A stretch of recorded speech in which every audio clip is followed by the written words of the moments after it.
আল্লাহ তাআলা যেই কোরআনুল কারীমটা আমাদের জন্য নাজিল করে দিয়েছেন, আমার বন্ধুগণ, আপনি যদি এই কোরআনকে যদি প্রশ্ন করেন, ও কোরআন তোমার কাছে জানতে চাই, এই দুনিয়াতে আসার আগে তোমার বাড়ি কোথায় ছিল? এই কোরআনকে যদি আমরা প্রশ্ন করি, ও কোরআন তোমার কাছে জানতে চাই, এই দুনিয়াতে আসার আগে তোমার বাড়ি কোথায় ছিল? কোরআনকে যদি আমরা প্রশ্ন করি, তাহলে কোরআন সুন্দর করে উত্তর দিচ্ছে। আল্লাহ তাআলা কোরআনুল কারীমের 85 নম্বর সূরা সূরাতুল বুরুজের 20, 21 এবং 22 নম্বর আয়াতে কারিমার ভিতরে সুন্দর করে জানাই দিয়েছেন।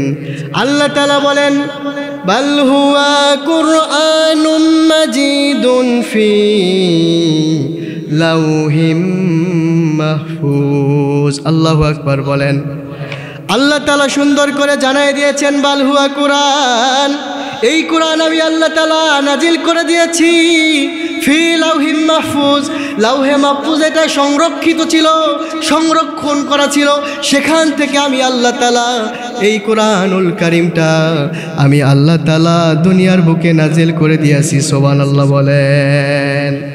এরপরে আমরা যদি আল্লাহ তাআলার কাছে প্রশ্ন করি, ওগো আল্লাহ তোমার কাছে জানতে চাই, এই যে কোরআনুল কারীমটা নাজিল করে দিয়েছো আল্লাহ, তোমার কাছে জানতে চাই, দুনিয়াতে যত কিতাব আছে, এই দুনিয়াতে যত বই আছে, সব বইয়ের মধ্যে ভুল পাওয়া যায়, সব কিতাবের মধ্যে ভুল পাওয়া যায়। ওগো আল্লাহ তোমার কাছে জানতে চাই, যে কোরআনুল কারীমটা নাজিল করে দিয়েছো আল্লাহ, ওই কোরআনের ভিতরে কোনো ভুল, কোনো সন্দেহ আছে নাকি? প্রশ্ন করছেন?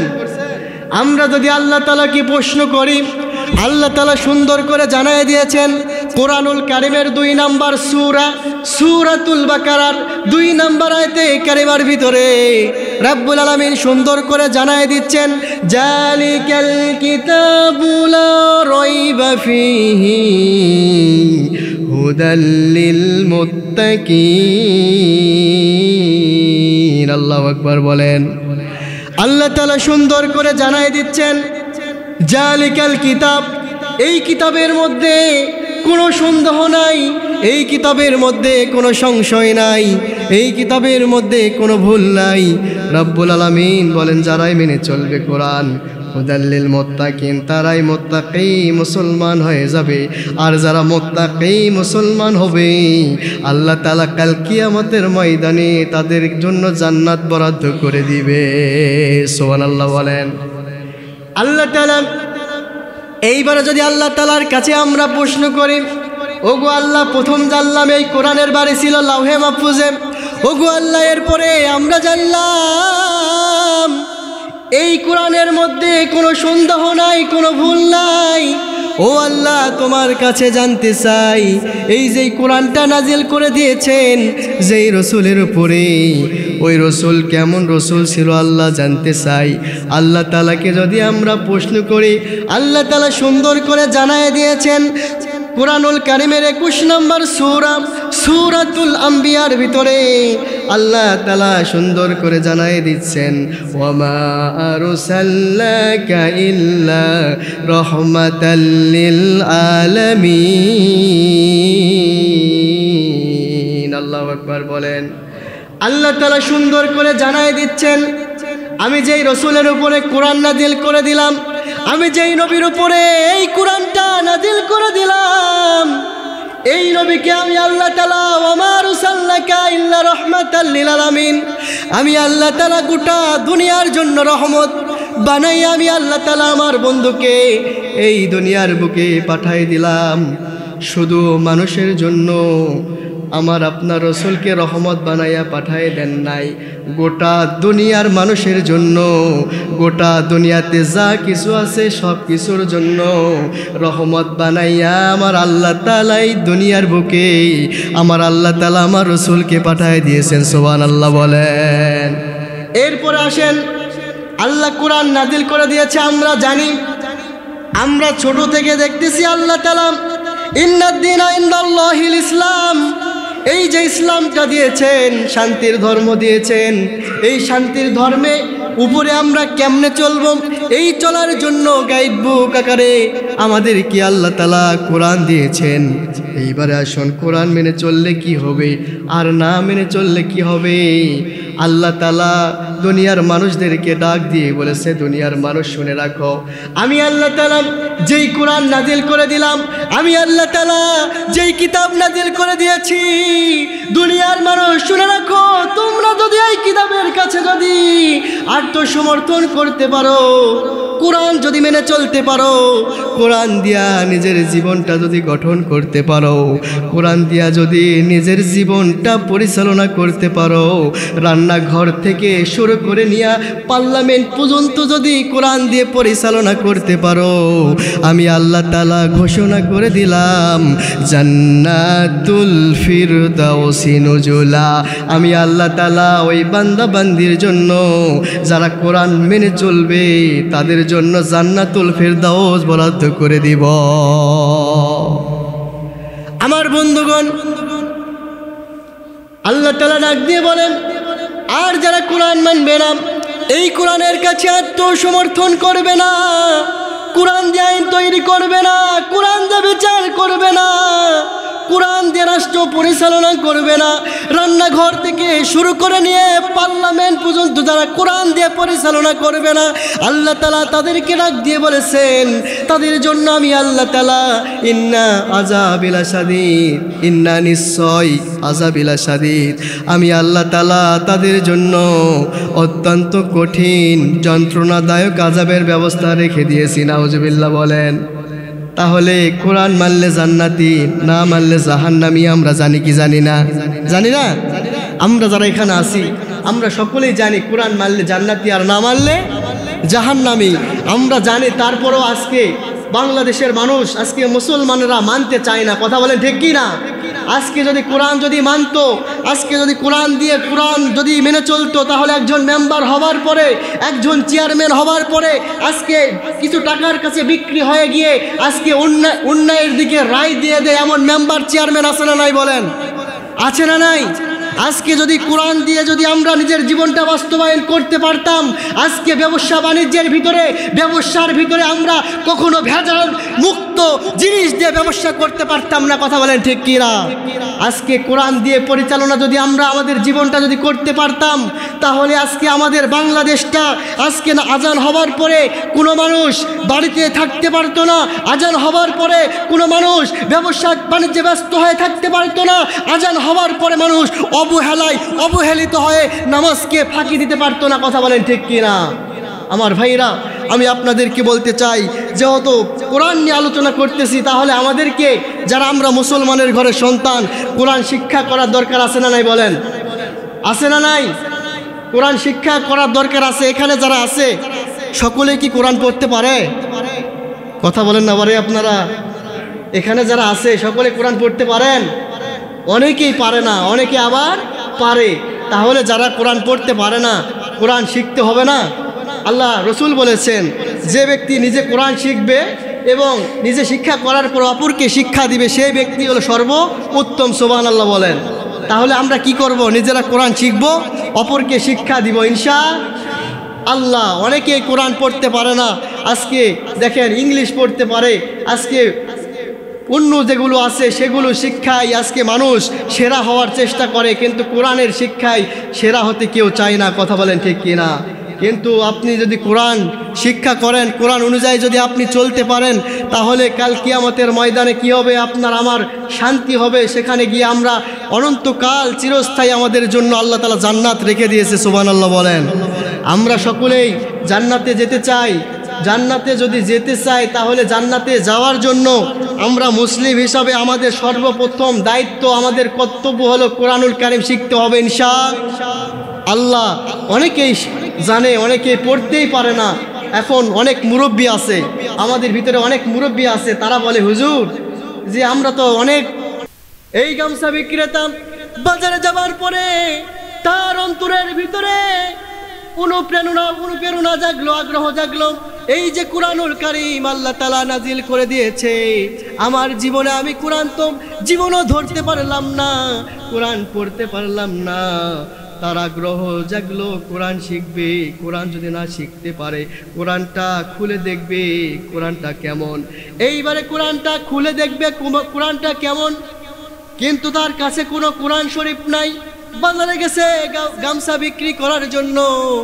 যারা মুরব্বী মানুষ তারা বলতে পারে আগের যুগে, আজ থেকে কয়েক বছর আগে এরকম হাট বাজার ছিল না, গামছা বাজারে বাজারে বিক্রি হতো, বস্তি দোকান ছিল। আজকে এক জায়গায় দোকান দিত, আরেক দিন আরেক জায়গায়, ঠিক কিনা বলেন, দিত না? এরকম গামছা বিক্রি করতে গেছে। গামছা বিক্রি করতে গিয়া তিনি দেখতেছে একজন কোরআন বিক্রেতা কোরআন বিক্রি করতেছে। এখন বলতেছে কোরআন লাগবে নাকি, কোরআন লাগবে নাকি। যে গামছা বিক্রেতা সে চিন্তা করলেন আমি তো কোরআনুল কারীম পড়তে চাই, ধরতে চাই, এই কোরআনটা আমি পড়তে চাই, ধরতে চাই, আমি কেমনে ধরবো? কোরআন আমাকে কিনতে হবে। এইবারে কোরআন কিনবে।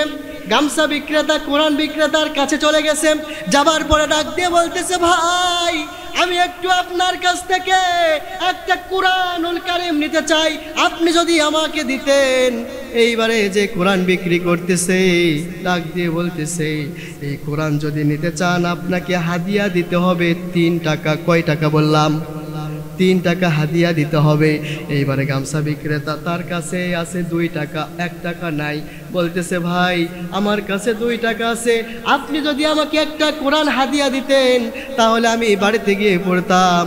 কোরআন বিক্রেতা বলতেছে ভাই না না না, দেওয়া যাবে না, এই কোরআনের হাদিয়া 3 টাকা, আপনাকে 3 টাকাই দিতে হবে।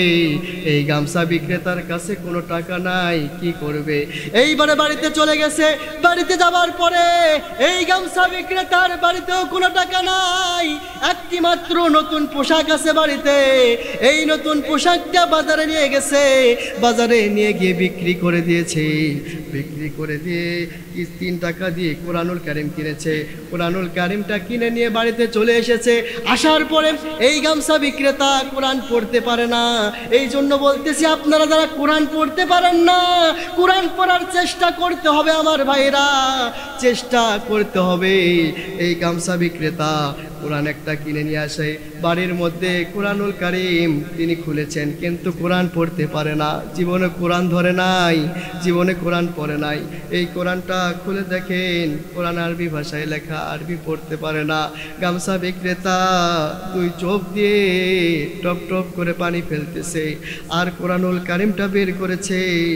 আল্লাহ তাআলাকে রাগ দিয়ে বলতেছে আল্লাহ আমি কোরআন পড়তে পারি না, আল্লাহ কোরআন পড়ার যেই সওয়াব তুমি সেই সওয়াব আমাকে দান করে দাও। সুবহানাল্লাহ বলেন।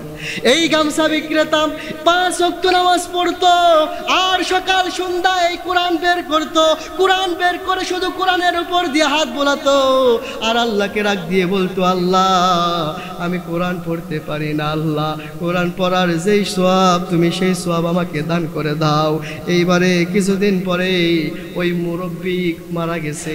জানাজার নামাজ পড়াবে কে? কোনো লোক নাই। আগের জামানায় এরকম হুজুর ছিল না, এরকম জাননেওয়ালা মানুষ ছিল না, কে জানাজার নামাজ পড়াবে? এইবারে ওই মুরব্বীর লাশটাকে রাস্তার পাশে খাটিয়াতে রেখে দিয়েছে, রাস্তার পাশে রেখে দিয়েছে। যদি কোনো হুজুর রাস্তা দিয়ে যায় তাহলে তার জানাজার নামাজটা পড়ে নিবে। ওই মুরব্বীর লাশটাকে রাস্তার পাশে রেখে দিয়েছে। রাস্তা দিয়ে এমন তো অবস্থায় একজন হুজুর যাচ্ছে অফিসে চাকরি করার জন্য। লোকজনেরা ডাক দিয়ে বলতেছে আপনি এই লোকটার জানাজার নামাজ পড়ে দিয়ে যান। ওই হুজুর এই মুরব্বীর জানাজার নামাজটা পড়ায় দিলেন। জানাজার নামাজটা পড়ায় দিয়ে কবরের মধ্যে নেমে লাশের পা মাথা ঠিক করে দিলেন। পা মাথা ঠিক করে দিয়ে ওই হুজুর অফিসে চলে গেছে। অফিসে যাবার পরে এইবার দেখতেছে তার একটা আইডি কার্ড ছিল অফিসের, ওই আইডি কার্ডটা পকেটের মধ্যে নাই। আইডি কার্ডটি যখন পকেটের মধ্যে পেলেন না, ওই হুজুর চিন্তা করলেন আমি যখন ওই লাশের কাছে নামলাম পা মাথা ঠিক করার জন্য, তখন হয়তো বা আমার আইডি কার্ডটি পড়ে গেছে। এইবার ওই হুজুর যেই লোকটা মুরব্বী লোকটা মারা গেছে ওর কবরের পাশে আবার চলে গেছে। সেই কবরের পাশে যাওয়ার পরে কবরটা কেবল মানুষ মাটি দিয়েছে। লোকজনদেরকে ডাক দিয়ে বলতেছে ভাইরা এই যখন আমি এই লাশের যখন পা মাথা ঠিক করতেছিলাম, মনে হয় সেই সময় আমার পকেট থেকে আইডি কার্ডটি পড়ে গিয়েছে। আপনারা যদি আমাকে অনুমতি দেন তাহলে আমি এই লাশটাকে আবার লাশটার উপর থেকে কবরটা সরে আমার আইডি কার্ডটি আমি বের করতে পারবো। এইবারে সব লোকেরা অনুমতি দিয়ে দিল। এইবারে যখন অনুমতি দিয়ে দিল, ওই হুজুর সাহেব মুরব্বির লাশটাকে, মুরব্বির কবরটা আবার খনন করা শুরু করে দিয়েছে। যখন কবর করতেছে, দেখতেছে কবর থেকে তাজা ফুলের গন্ধ আসতেছে। সুবহানাল্লাহ বলেন। যখন কবরটা খুঁড়তেছেন, তাজা ফুলের গন্ধ আসতেছেন, যেই হুজুর জানাজার নামাজ পড়িয়ে দিয়েছেন, ওই হুজুর চিন্তা করলেন ব্যাপার কি, আমি তো এই মুহূর্তেই জানাজার নামাজ পড়ালাম, আর এই মুহূর্তেই তো কবরের মধ্যে নামাই দিলাম, আর এত বেশি তো দেরি হয় নাই, আরে এই মুহূর্তের মধ্যেই কবর থেকে তাজা ফুলের গন্ধ কেন আসে আমি জানতে চাই। এইবার যখন গোটা কবরটা খনন করা হলো, গোটা কবরটা খনন করে দেখেন গোটা কবরটা তাজা ফুলে ভরে গিয়েছে। সুবহানাল্লাহ বলেন। তাহলে বলেন তো দেখি, আপনাদের কাছে প্রশ্ন রাখতে চাই, এই যে মুরব্বী মারা গেল, গোটা কবর তাজা ফুলে কেন ভরে গেল বলেন তো? গোটা কবর তাজা ফুলে ভরে গেল একটাই কারণ, কোরআন পড়তে পারতো? কোরআন পড়তে পারতো না, শুধু কোরআনের উপর দিয়ে হাত বোলাতো আর আল্লাহকে রাগ দিয়ে বলতো, আল্লাহ কোরআন পড়তে পারি না, কোরআন পড়ার যেই সওয়াব, আল্লাহ সেই সওয়াব তুমি আমাকে দান করো। সুবহানাল্লাহ বলেন। এইবার ওই হুজুর কবরটার মধ্যে দেখলেন তার আইডি কার্ডটি ওই কবর থেকে তুললেন। তোলার পরে ওই হুজুর লোকজনদেরকে ডাক দিয়ে বলতেছে, আমার ভাইরা, আমি জানতে চাই মুরব্বীর বাড়িতে কে আছে, তার বাড়িতে আমি যাইতে চাই। এইবার সবাই ডাক দিয়ে বলতেছে, এই মুরব্বীর বাড়িতে একটি মাত্র মেয়ে আছে, তার মেয়ে ছাড়া আর কেউ নাই, আপনি যদি চান তাহলে এই মুরব্বীর মেয়ের কাছে যাইতে পারেন। এইবারে হুজুর মুরব্বীর মেয়ের কাছে গেলেন। যাবার পরে ওই মেয়েকে ডাক দিয়ে বললেন, মা, তোমার বাবা দুনিয়াতে বেঁচে থাকতে কি কি আমল করতো, তোমার বাবা কি ভালো আমল করতো, তোমার বাবা কি এমন আমল করতো যে আমল করার কারণে তোমার বাবাকে কবরের মধ্যে কাফন দাফন করার সঙ্গে সঙ্গে গোটা কবর তাজা ফুলে ভরে গেল। এইবারে ওই বৃদ্ধর যেই মেয়েটা ছিল, ওই মেয়েটা ডাক দিয়ে বলতেছে, ও হুজুর, আমার বাবা দুনিয়াতে তেমন কোনো ভালো আমল করতো না, আমার বাবা শুধু 5 ওয়াক্ত নামাজ পড়তো, 5 ওয়াক্ত নামাজ আমার বাবা মিস করতো না, আমার বাবা 5 ওয়াক্ত নামাজ পড়তো, আর আমার বাবা কোরআন পড়তে পারতো না, সকাল সন্ধ্যা কোরআন বের করে কোরআনের উপর দিয়ে হাত বোলাতো আর আল্লাহকে রাগ দিয়ে বলতো, আল্লাহ আমি কোরআন পড়তে পারি না, কোরআন পড়ার যেই সওয়াব তুমি, সেই সওয়াব তুমি আমাকে দান করে দাও। এইবার ওই হুজুর ডাক দিয়ে বলতেছে, মা, তোমার বাবা কোন কোরআনটা পড়তো তুমি একটু বার করে দেখাও। এইবার ওই বৃদ্ধর মেয়ে কোরআনুল কারিমটা বের করে দেখালো, আর কোরআনুল কারিমটা বের করে দেখেন কোরআনের উপর দিয়ে হাত বোলাইতে বোলাইতে কোরআনের লেখাগুলো সব মিশে গেছে। সুবহানাল্লাহ বলেন।